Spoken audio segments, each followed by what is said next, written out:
So with no further ado, I'll introduce you to our three contributors for tonight's discussion. The first is my dear friend, David Cerrero. David, I met him actually in the production that we're going to be talking about tonight, and that was when he did his variation of Romeo and Juliet. Jay, you spoke about yours, where you conflated the Romeo and Juliet story with the Jewish versus Palestinian, with the Arab versus Jewish, and some of those other longstanding ethnic conflicts. But David took a little bit of a different path. He transposed the Montagues and Capulets into Sephardic versus Ashkenazi Jews in a very, very popular production that was beyond standing room only. I remember being at the theater that it was being done in, and there was a line out of the door of people that were on the waiting list that just were demanding to see this show. So, David, it is a pleasure and a privilege to have you join us tonight. How are you tonight, sir? I'm very good, my dear Rodney. Thank you so much. The honor is actually mine, and thank you for this beautiful introduction. When I pass away, as late as possible, I want you to write my eulogy. Okay? Please do it. I know you will write it better than nobody else. Thank You're you, too Rodney. kind, sir. I appreciate that.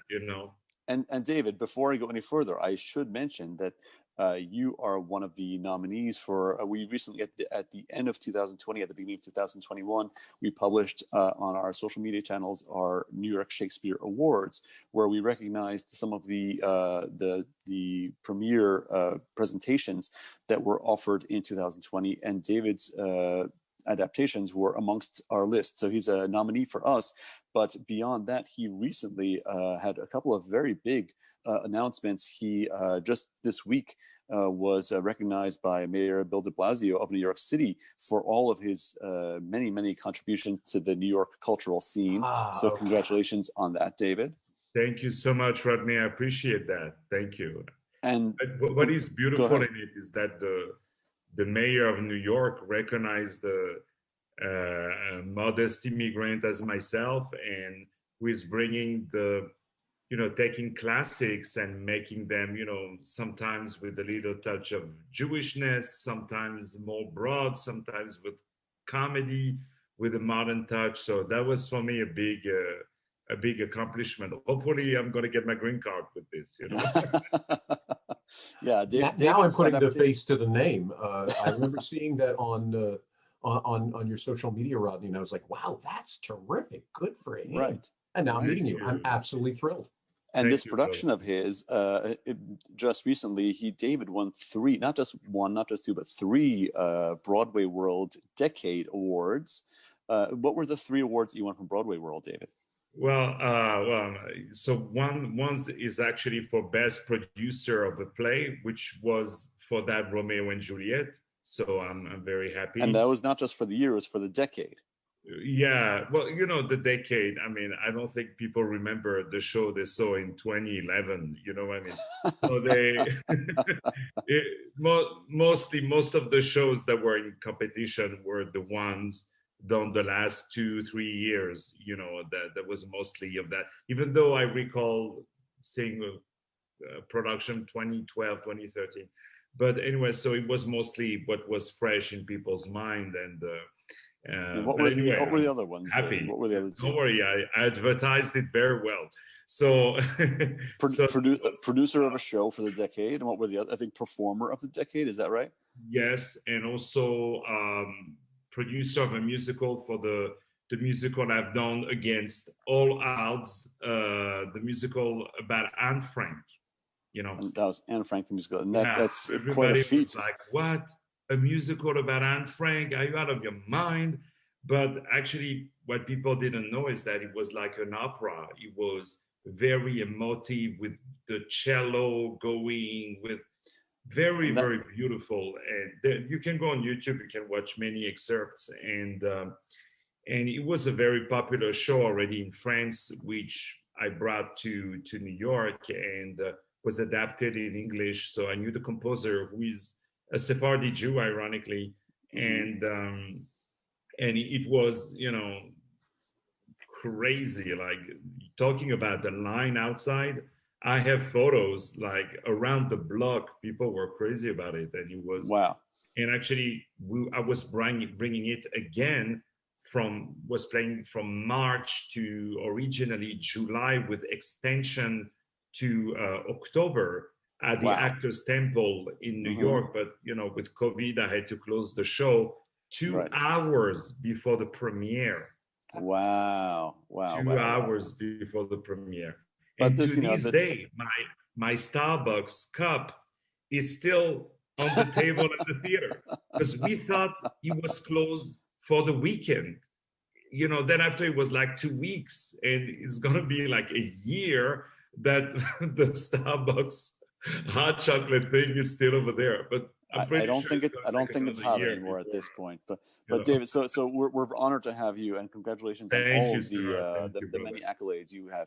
I asked the big question. It was our last group of guests attempted to answer it, and while I thought their answers were very impressive, I'm the kook, so this stays with me.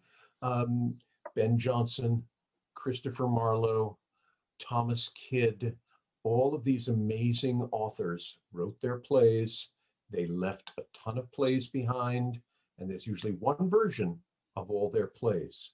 William Shakespeare, the one, the upstart crow adorned with others' feathers.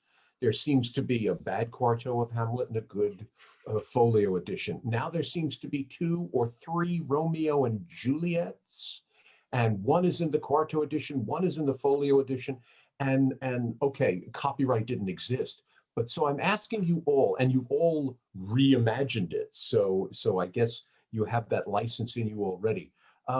If you were an author, and I suddenly said, I'm going to do Romeo and Juliet, and one is Sephardic and one is Ashkenazi. David, would you say, hey, wait a minute, that's mine?